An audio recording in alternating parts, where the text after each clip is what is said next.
Road signs to the end. Amen. Road signs to the end. And the truth of the matter is there are signs every place.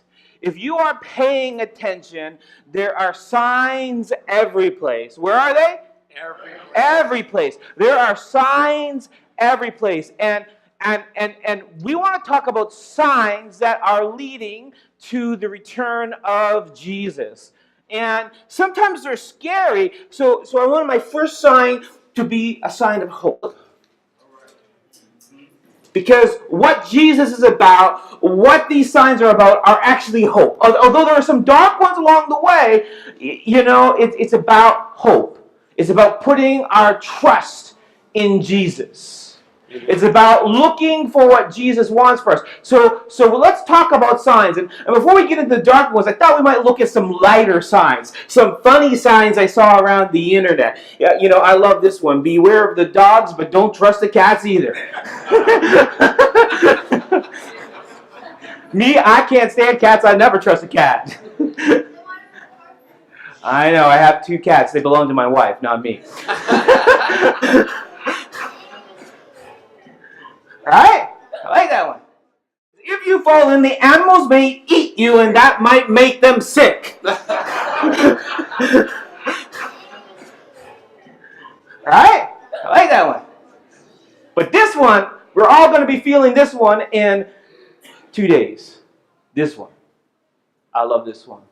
The first 5 days after the weekend are the hardest. That one takes a minute to sit in, right? The first 5 days after the weekend are the hardest. Now, parents, beware. If you ever see this sign, take note. Take note, parents. Children left unattended will be given a Red Bull and a free puppy. That's one way to make parents sit up and pay attention to where their kids are, right, Cosley? That should do it, right? And then there's this one. This is an oldie but a goodie, a classic one, and I love to see it on the side of a church. Honk if you love Jesus, text while driving if you want to meet him.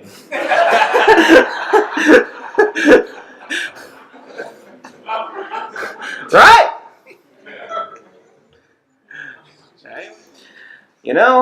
This is the best complaint department sign I ever saw.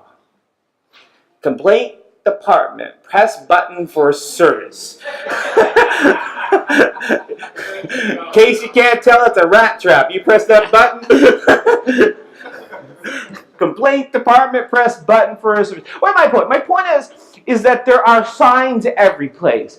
And there are signs that we like to laugh at, and there are signs that like to give us hope, and there are signs that tell us about danger. But the point of a sign is that you don't miss what it's trying to tell you. Okay? And the Bible has signs about the return of Jesus. The Bible has signs about the rider of the white horse.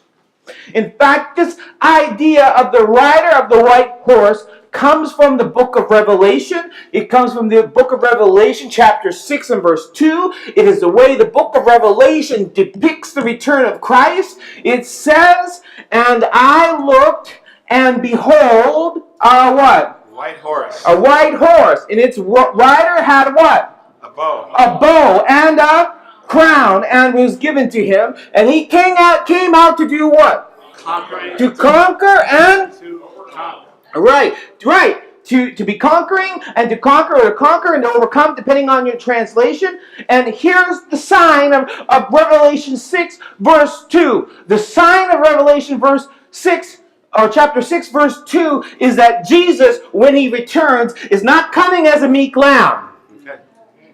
Jesus, when he returns, is not coming as a baby swaddled in linen. Jesus, when he returns, is not coming as a helpless child or a meek rabbi. Jesus, when he comes, is coming with a bow. Jesus, when he comes, is coming with a crown. Jesus, when he comes, he's coming victorious. He's coming with power. He's coming with might. Why? Because he's coming to rescue us from a world that has gone wrong. We like to think about Jesus as the lamb, but the Bible depicts Jesus as a lamb who is also a lion. And the lamb was the first phase of his ministry, but the lion is the second. And the good news is that once you're in his flock, the lion is not trying to eat the flock. It's trying to eat anyone who tries to get near the flock. Yes, that's what a conquering Jesus does, is he eats wolves. He frees you. He sets you free from all of the troubles. Now, speaking about troubles, has anyone ever been on a road trip with children? Yes. Then you know about troubles. You might be able to preach a sermon about persecution. Hopefully not that you did, but they did to you. Now, when you go on a road trip with children, what do you expect to hear? Oh, you guys are good. You guys are right on point. I'm hungry. I gotta go to the bathroom. But the big one is, are we there yet? And the second follow-up is, how much further now? Are we there yet? How much further now? Or I'm bored. Well, the good news is, on our road trip to see Jesus, on our road trip to the end, you're not going to ever be bored. But you might ask, are we there yet? And you might ask, how much further now? And the good news is that Matthew chapter 24, now Matthew chapter 24 is Jesus' roadmap to the end. Matthew chapter 4 is like you're driving on a highway. And how do you know you're going the right direction? A sign comes up and tells you this way to DC, right? This way to Florida. Depends on where you're going, right? Tells you how many miles, right? We call them road signs, right? Matthew chapter 24 are a collection of road signs to the end that help you know where you are, help you know where you're going, and help you stay on the right track. And now, Matthew 25, the chapter right after it, tells you how to live in the midst of those road signs. Amen. And Pastor Coasley is going to talk to you about that when I'm done. But let's look at Matthew 24 for a second. It says, as he sat on the Mount of Olives, the disciples came to him privately, and they were saying, tell us, what will these things be? And what will be the what? Sign. The what? Sign. The sign of your coming and what? The close of the end of the age. Because they didn't get that these could be the same things. Right? So they basically said, come on now, Jesus, give us road signs. Give us a map. Put the coordinates for what's going to happen towards the end of the world into our GPS app. And make sure turn signal operations are on. And what Jesus turns out to do is to provide that roadmap to the end. To put those GPS coordinates in. And Jesus keeps the turn notifications on. And Jesus tells them every time there's going to be a turn. Jesus tells them every time a new event is going to come. Jesus tells them what it means and what it tells them about the next leg of the journey. Because I don't know about you, but I'm prone to drive right by my exit sometimes. The problem with that is for every mile you drive back past your exit is a mile you got to drive back. Wow. And I like that I got these little devices in my car that go, hey, stop being a bonehead and turn around. Right? That's the purpose of Matthew 24. This world, listen to me, this world is on a collision course. This world is not permanent. This world cannot stand to keep going the way it's going and last. Jesus says, pay attention to the map I give you. It will navigate you through all of these things. And so he begins, he says this. For many will come in whose name? In my name, saying, I am what? I am the Christ. And they will do what? Deceive many or lead many, what? Astray. How many is it going to lead? How many? Many millions. Could even be billions. What he's saying is a large amount of people are not going to pay attention to my signs. What he is saying is a large amount of people are going to let false teachers and false prophets and even people claiming to be Christ himself come and lead them astray. Now, we know this is nothing new. This has been going on for a while, where people show up and they say that they are Christ incarnate. People show up and they lead people astray. They, to quote the term, teach people to drink the Kool-Aid. Well, amen. You know where that comes from, Yeah. right? Yep. The black and white picture at the bottom. Jim Jones told people he was the Christ, led them out of the country, and had them drink Kool-Aid cyanide. Okay. And it's not just these people. A few years ago, there was this guy running around in I think Australia, claiming that he was the Christ and his wife was Mary Magdalene. And just a few years ago in Florida, there was a guy that was having people tattoo 666 on their ankle, and he was saying he was the Christ. And this is nothing new, because remember, we're at the early start of our journey here in Matthew 24. So in the early part of our journey, we're going to find things that have always been and are going to continue to happen. So mile marker number 1 are false prophets. Mile marker number 1 are false Christ. Mile marker number 1 are those who are going to want to deceive you, because they're not going to be like me. They're not going to give you the Bible verse. They're not going to be like Coasley. They're not going to tell you the context of the Bible verse and tie it to actually how you live. They're just going to tell you, believe me because I said so. I am but a servant of the Lord. I am not the Lord. And I am not special. God has just chosen me to speak on this issue. But these people will want to tell you the more. These people will want to gather importance to themselves. These people will say things like, you shouldn't question me, you should just do what I say because of who I am. I will never tell you that. You must do what Jesus says because of who he is. Because I'm a nobody next to Jesus. Amen. Jesus goes on to tell his disciples, you will hear of what? Wars. So there will be what? Wars.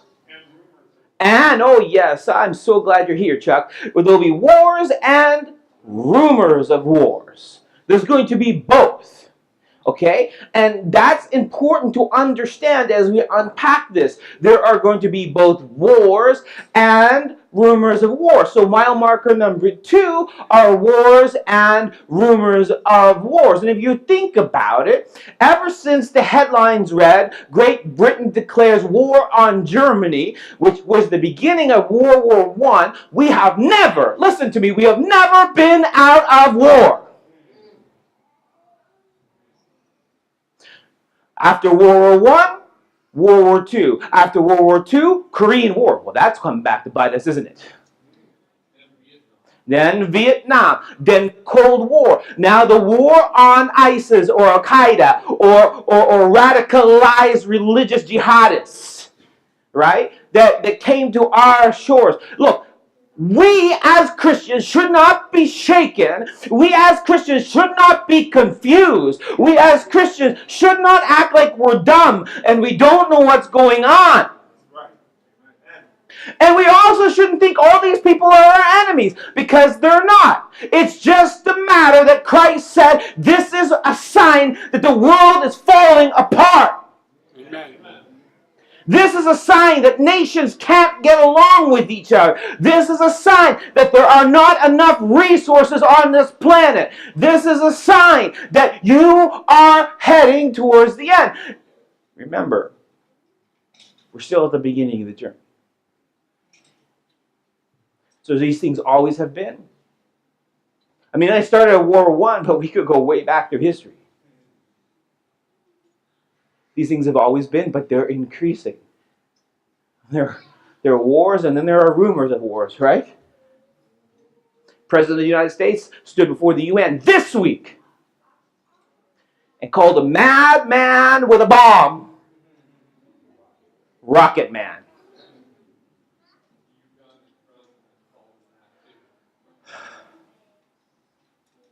It's not a war.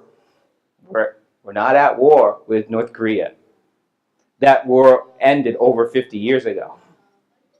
It's what? It's a rumor of a war. And we could talk about ISIS or Al-Qaeda as well. And you know what? Who are they at war with? I don't know. They're at war with everybody. They are blowing their own selves up. They will blow up a Muslim country as quickly as they blow up a Christian country. They will kill a Muslim as quickly as a Christian. They will kill anyone who is in their way because they are radicalized. And I don't know where they're going to bomb next, nor do you. You see, it's rumors. Rumors that come true. But you and I should not be surprised. You and I should know what these things mean. Right?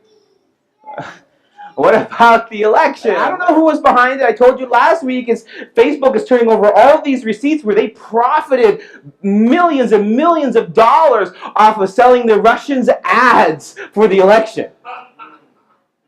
And I asked you last week, are we being controlled by social media? I don't know who's behind it, nor do you. We'll find out if Mueller does down the road. But either way, we know somebody was messing around, and we know it was the Russians. We don't know why. We don't know who. But again, what is this? Rumors. People talking about it in corners. People not having factual details. People not being sure why or how or what's going on. But you and me, we're not confused, are we? No. This is what Jesus told us to expect. Jesus is simply telling us we are on the highway to heaven. Jesus is simply telling us we are on the road trip to the end time. Jesus is simply telling us we are needing to pack up our car, put our loved ones in it, and head on down to heaven. What do I mean by that? We need to be securing our relationship and our loved ones with Jesus. Jesus went on to say, and you will hear of wars and rumors of wars. See that you are not what? Come on! Where you at this morning, guys? Do you believe Jesus? Yeah. What did Jesus say? Don't be shaken. Don't be alarmed. Don't be surprised. You are not those who don't know. This must take place. Now look at these big words. This must take place, but what? The end is not yet. Why? We're still early in the road trip. We're still on the road trip. We have not reached our destination. So Jesus goes on to tell us what we should expect. Jesus says, for nation will rise against nation. In other words, hey, guess what? It's going to get worse. And kingdom against kingdom. And there will be what? Famines and what? Earthquakes in various places. Next mile marker. Natural disasters. Do I even need to preach on this? Second earthquake in Mexico. First earthquake in Mexico happened. They're still digging people out. Second earthquake in Mexico happened. Almost 295 people was the last count I read. Guess what? Third earthquake in Mexico this morning, 8 a.m. 6.2. Same place. Still unburying the dead. Hit 3 times in a row. I know we've always had earthquakes. But this world is wearing out. This world is growing old, as the prophet said, as a garment. This world is becoming tethered as it falls apart. Starvation is not a problem we have under control at all. You just live in a better place. Over 780 million live in starvation mode. That is 1 in 8 in the population of developing countries. So let me unpack this. This is according to the World Hunger Foundation. 1 in 8 people on the planet are in starvation mode. And they're all in underdeveloped countries. See, in America, we got my problem. It's the opposite of starvation. So we think things are well. They are not. 780 million people in starvation mode right now. Someone dies of starvation every minute. And we're not surprised, because we know what's going on. Revelation 16:20, how about this?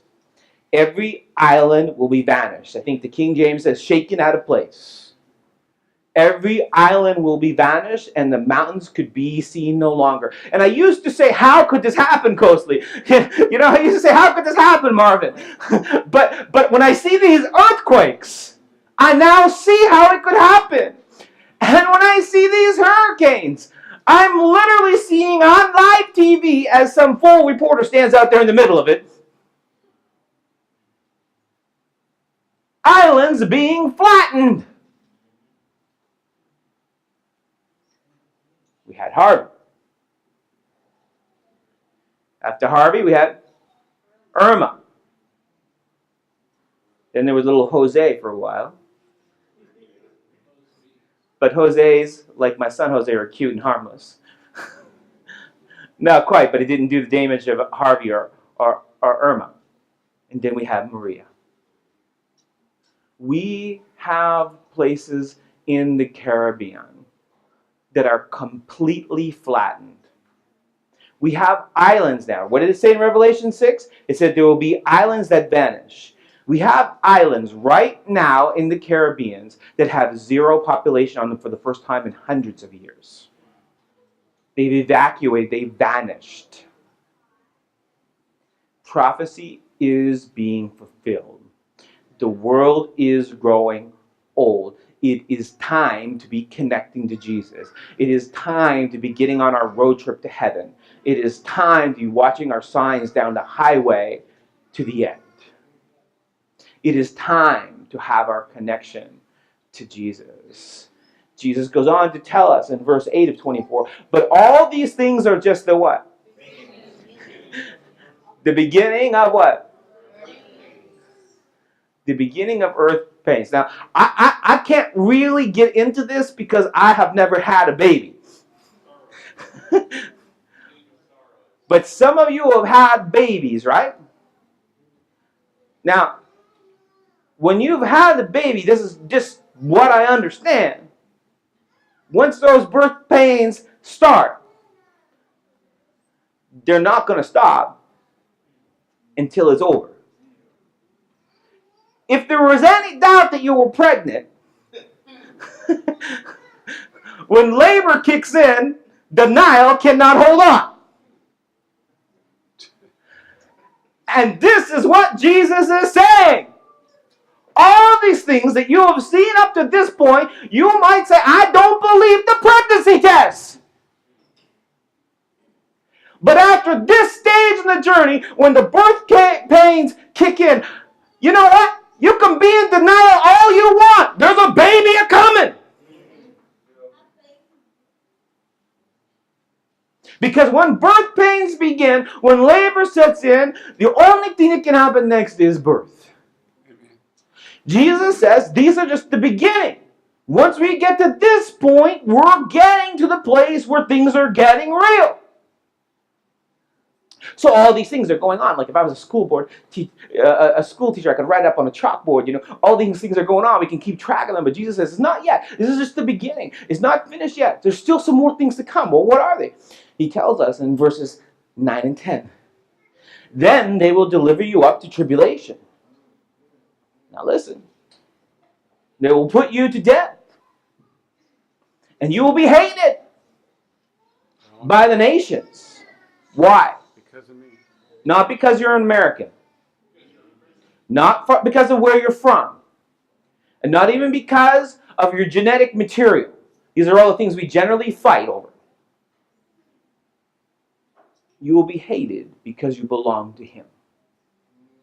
All these groups that could never get along will suddenly get along. And they will be united against those who have His name. And then many will fall away. Who are the many who will fall away? The church.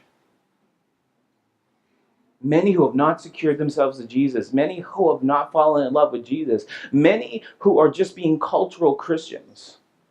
Many who can only say, I know what I believe because the pastor tells me.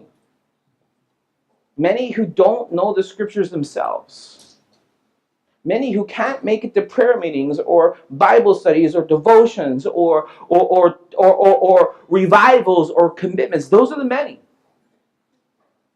Because when persecution comes, you'll do what you need to do to escape it. So Jesus is giving us a warning because now we're past the early part of the trip and we're into the birth pains part. It says, many will fall away and they will betray and they will hate one another. Revelation 13:15, I can't go into all of it, but all of Revelation 13, I wish I had a whole night for this closely. But just a teaser. And the dragon was allowed to give breath to the image of the beast, so that the image of the beast might speak and might cause those who would not worship the image of the beast to be what? Slain. You see, when we really get serious, I mean, the earthquakes, it's serious, but it's still the beginning. When we're dealing with starvation, it's serious, but it's still the beginning. When we're dealing with false teachers, it's serious, but it's still the beginning. But once it starts getting real, when the world can't convince you to let go of Jesus, they're gonna up their game. Mile marker. Persecution. How much do you love Jesus? How much do you love Jesus? Still, we're close, but not at the end. And many false prophets, here they come again. Second time they're mentioned. Many false prophets will arise, and they will lead more astray. And because of lawlessness, will be increased. And the love of who? Many. The love of who? Many. The love of many will grow cold. One of the last mile markers is people will go into survival mode. People will just look out for themselves. People will just do what they need to do to survive. Now, come on. I want you to think about this. It's the opposite of the gospel. It's the opposite of Christianity. Christianity is when it gets tough, people come together. Christianity is when it gets tough, people love each other. Christianity, you think about the early Christian church, when there wasn't enough food, they sold their property and provided for each other. You think about the early Christian church, when things got tough, they took in the widows. You think about even the Old Testament prophets, what did they cry? They cried, be a father to the orphans and a protector of the widows. I mean, that's Bible. But at the end, those who are not embracing Christianity will be the reverse of that. And their love will grow cold. And the problem I have is that we're already beginning to see this very late sign happening. We're already beginning to see when there's not enough resources to go around, we'll blame someone's religion, we'll blame somebody's race, we'll blame somebody's political affiliation, we'll blame however we need to blame. But really what's going on is it's a spirit of hate. Really what's going on is it's a satanic power that's coming over the earth. Really what's going on is people are letting go of the Holy Spirit, and evil spirit is coming in and taking control of their minds, their thoughts, and their motivations. Really what's happening is the reverse of being a Christian world and nation.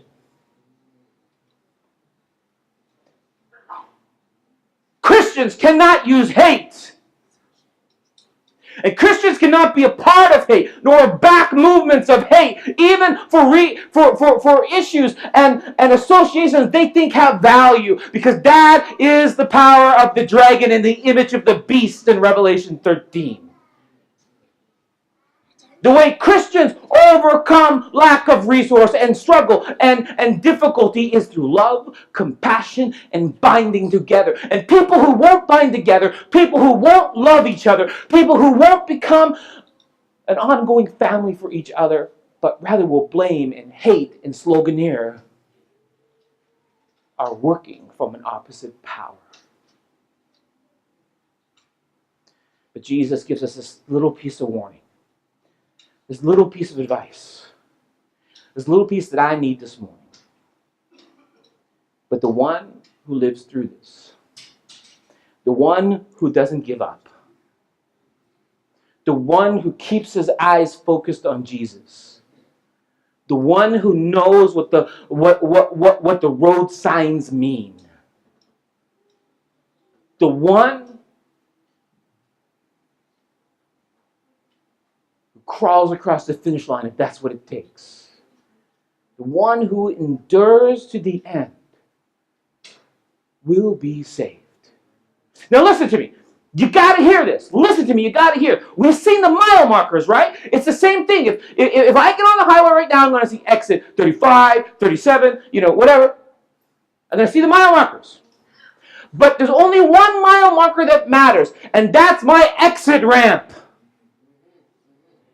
Now, all the other mile markers, they brought me to the exit ramp. And without the other mile markers, I couldn't have got to the exit ramp. But I gotta know the exit ramp. Amen. If I'm only focused on the disasters, if I'm only focused on the earthquakes, if I'm only focused on the false Christ, if I'm only focused on the earthquakes and the hurricanes and the hatred in this world, I could miss my exit ramp.